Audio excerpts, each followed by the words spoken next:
There is a principle in Hermetic wisdom that can change the way a person understands emotion, thought, energy, spiritual growth, and even daily life. Nothing rests, everything moves, everything vibrates.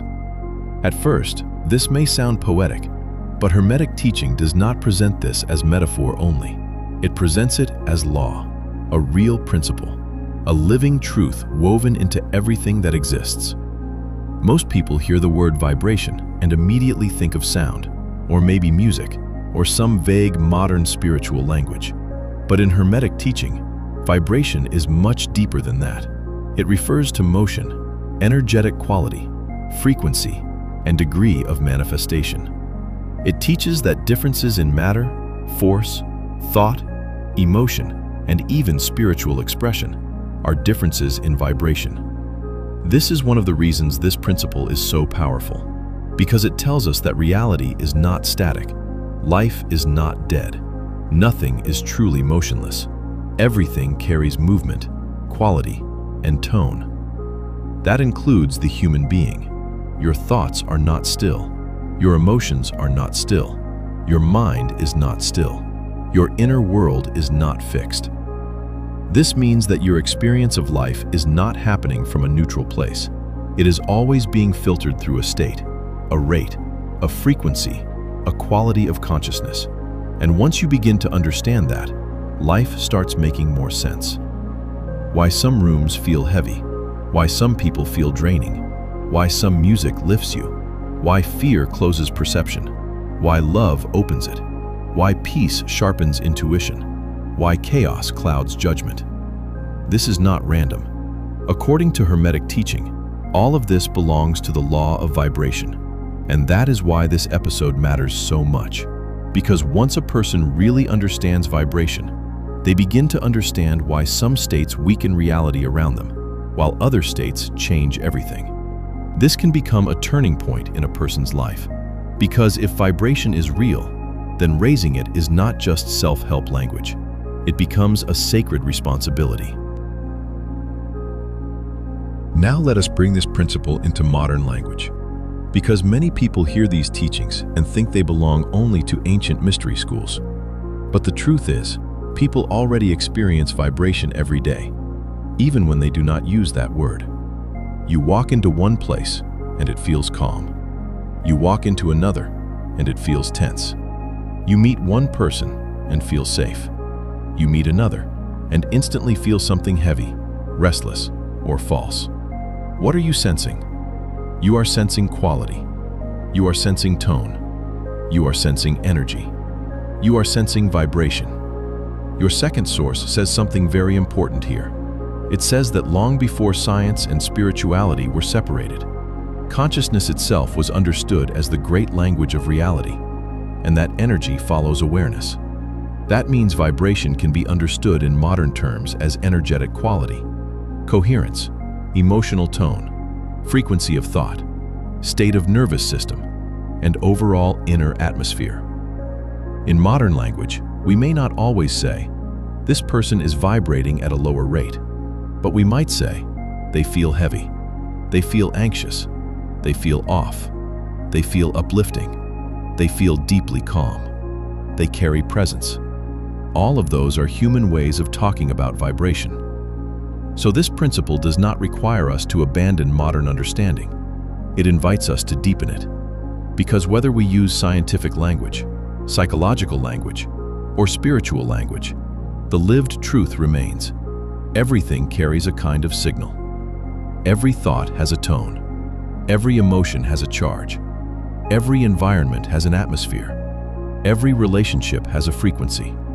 And once you understand that, you stop treating life as if only visible actions matter. You realize invisible quality matters too. You realize that what you carry into a room changes the room. What you repeatedly dwell in mentally changes your atmosphere. What you consume shapes the field in which you live. This is why vibration becomes such a practical principle. It is not abstract. It is everywhere.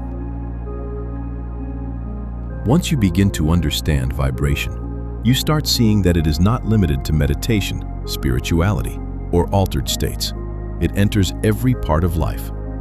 Thought carries frequency. Emotion carries frequency. Speech carries frequency. Music carries frequency. Places carry frequency. Relationships carry frequency.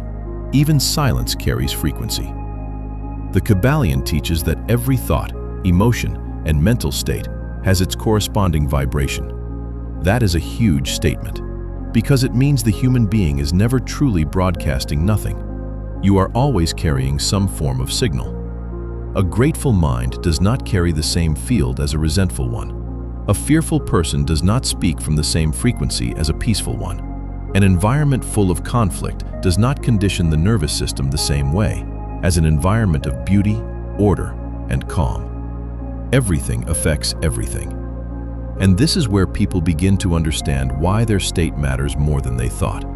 Because if you spend every day consuming fear, outrage, noise, conflict, confusion, and overstimulation, you are not just receiving information, you are tuning your whole system. Likewise, if you spend time in stillness, beauty, sincerity, truth, gratitude, and higher reflection, that too becomes part of your field. This is one of the most practical applications of Hermetic vibration. What you repeatedly expose yourself to becomes part of what you radiate. That means your daily inputs are not neutral. Your conversations are not neutral. Your inner dialogue is not neutral. Your entertainment is not neutral. Your habits are not neutral. They all shape the frequency from which you meet life. And once you really see that, you begin becoming more selective, not from fear, from wisdom. You begin asking, what am I feeding? What am I normalizing?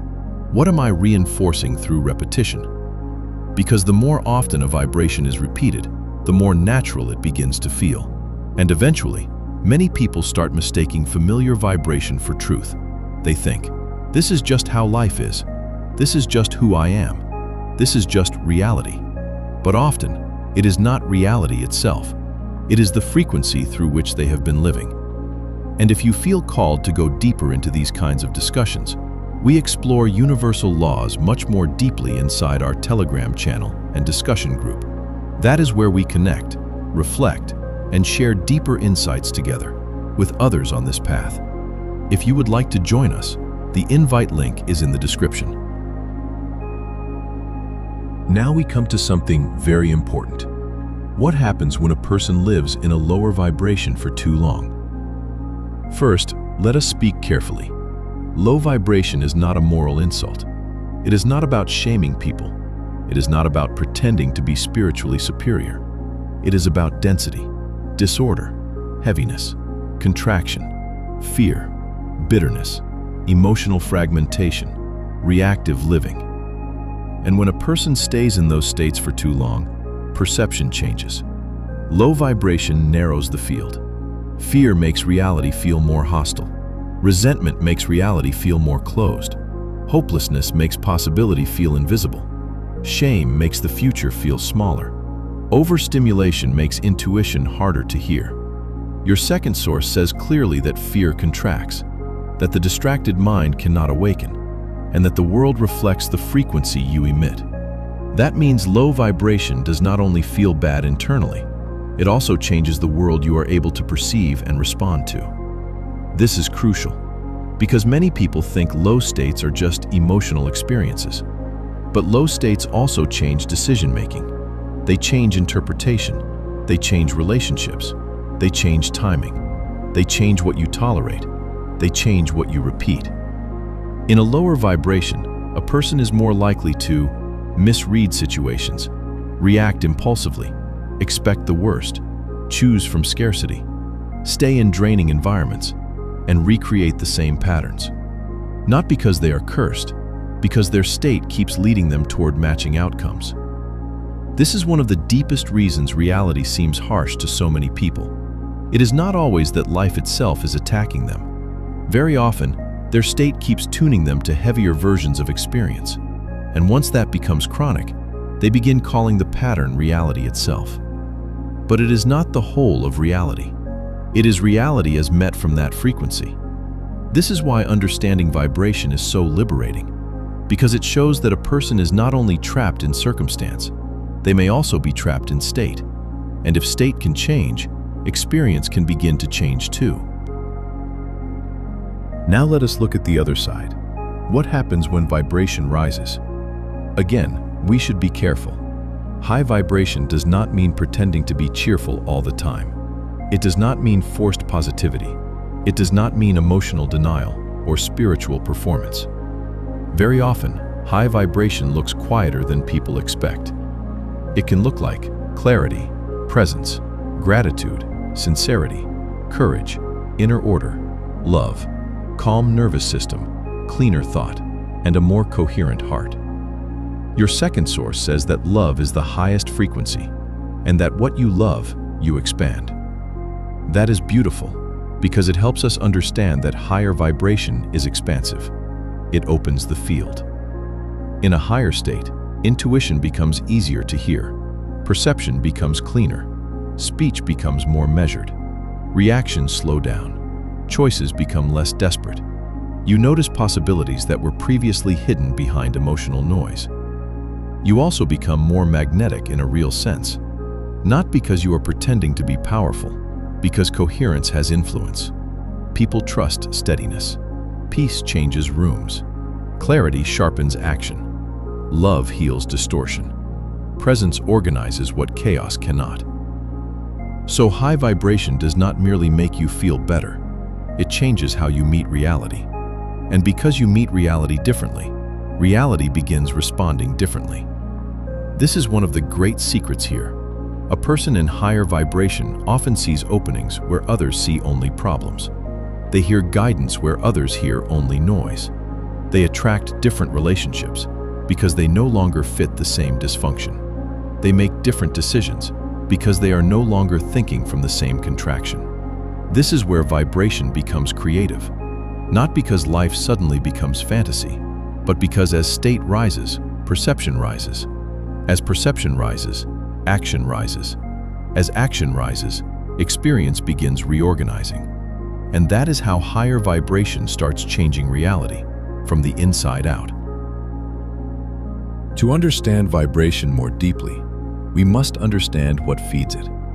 Three of the most powerful forces here are thought, emotion, and attention. Thought shapes the pattern, emotion energizes it, attention sustains it. That means whatever you repeatedly think about, emotionally charge, and keep feeding with attention, begins becoming part of your vibration. This is why attention is so powerful. Your second source says something very direct. Control attention, and you control perception. It also says the distracted mind cannot awaken. That is a major insight, because many people think vibration is something mystical floating above life. But very often, vibration is being built daily by ordinary habits of consciousness. What are you watching? What are you rehearsing mentally? What stories are you energizing? What emotional loops are you revisiting? What environments keep training your nervous system? All of that feeds vibration. And this is where people begin to reclaim power. Because instead of seeing themselves as helpless victims of mood, they begin noticing how mood is also being fed. They see how repeated fear deepens fear. Repeated complaint thickens complaint. Repeated gratitude strengthens gratitude. Repeated stillness strengthens stillness. The one who learns to govern thought and attention begins to govern vibration. Not perfectly overnight, but steadily. And that is one of the great turning points on the path. Because from there, a person stops asking only, "How do I feel better?" and begins asking, "What am I feeding that keeps becoming my atmosphere?" That question changes everything. Because now vibration is no longer mysterious. It becomes trainable. Now let us make this deeply practical. How does a person actually raise vibration? Not in theory, in real life. First, stillness. Stillness matters because noise scatters energy. A person who is constantly stimulated rarely hears their deeper field. Silence allows vibration to reorganize. Second, Breath. Breath changes state quickly. It regulates the nervous system. It interrupts emotional spirals. It grounds awareness back into the body and the present moment. Third, gratitude. Gratitude is one of the fastest ways to shift frequency because it moves consciousness from lack toward sufficiency, from contraction toward openness. Fourth, better inputs. Music matters. Conversations matter. News matters. What you watch matters. What enters your consciousness becomes part of your field. Fifth, emotional honesty. You cannot raise vibration by lying to yourself. You must feel, observe, and release lower states honestly. Suppression is not elevation. Sixth, nature. Nature resets frequency. It slows mental overstimulation. It restores proportion. It brings consciousness back into contact with larger rhythms. Seventh, cleaner speech. Words reinforce vibration. The way you speak to yourself and others strengthens your atmosphere more than you realize. Eighth, releasing resentment. Few things hold a person in lower vibration as strongly as stored resentment. Letting go does not excuse the past. It frees your field from repeating it. Ninth, presence. The more present you become, the less fragmented your vibration becomes. Presence gathers energy back from scattered thought. 10th, sincere connection with the universe. Prayer, contemplation, still inward conversation. These are not empty rituals when done sincerely. They open the heart and align the mind. Your second source strongly supports this path through stillness, gratitude, reclaiming attention, and presence. And if these teachings resonate with you, we continue going much deeper into universal laws inside our Telegram channel and discussion group. It is a space for deeper reflection, shared insight, and real discussion with others who are studying these principles seriously. If you feel called to join us, the invite link is in the description.